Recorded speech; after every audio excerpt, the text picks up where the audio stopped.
ସାଙ୍ଗମାନେ ଏବେ ଆମର ମାନେ ଆଜି ସଣ୍ଡେ ଯେହେତୁ ସଣ୍ଡେ ସେଥିପାଇଁ ଏବେ ଆମର ମାନେ ଆମେ ଆଣିଥିଲୁ ମାନେ ବେଳାରେ ମାଛ ଆଣିଥିଲୁ ବେଳାରେ ଯେହେତୁ ମାନେ ଟିକେ ଟାଇମ୍ ମିଳିଲାନି ବନେଇ ପାରିନଥିଲୁ ମାନେ ଖାଲି ଫ୍ରାଏ କରିକି ମାନେ ତେଲରେ ଫ୍ରାଏ କରିକି ରଖା ହେଇଥିଲା ମାଛଟାକୁ। ଏବେ ବର୍ତ୍ତମାନ ମୁଁ ଡ୍ୟୁଟିରୁ ଆସିଲି ଡ୍ୟୁଟିରୁ ଆସିକି ମାନେ ମାଛଟାକୁ ମାନେ ବନାବନି ଇଏ କରିଛି। ଆଉ ଆଜି ସଣ୍ଡେରେ ଆପଣମାନେ ଆଜି କ'ଣ ଖାଇଛନ୍ତି କ'ଣ ନାହିଁ ଆପଣମାନେ ନିଶ୍ଚିତ କମେଣ୍ଟରେ ଇଏ କରିବେ କମେଣ୍ଟ କରିବେ। ଆମର ତ ଏବେ ଆମର ଦେଖନ୍ତୁ ଏବେ ମାଛ ବର୍ତ୍ତମାନ ମାଛ ତରକାରୀ ବସିଛି। ମାଛଟା ଢଳା ଯାଇନି ଏବେ ତାର ମାନେ ମାଛ ଗୁଡ଼ା ଯେଉଁ ମସଲାଟା କଷା ଯାଉଛି।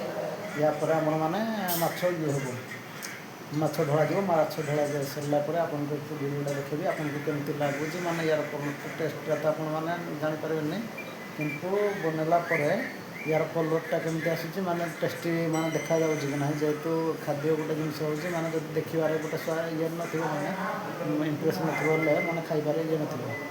ତେଣୁ ଆପଣମାନେ ନିଶ୍ଚିନ୍ତ ଦେଖିବେ ୟାକୁ ମୁଁ ହେଇସାରିଲା ପରେ ଆପଣମାନଙ୍କୁ ନିଶ୍ଚିନ୍ତ ଦେଖେଇବି। ଜୟ ଜଗନ୍ନାଥ ରହୁଛି।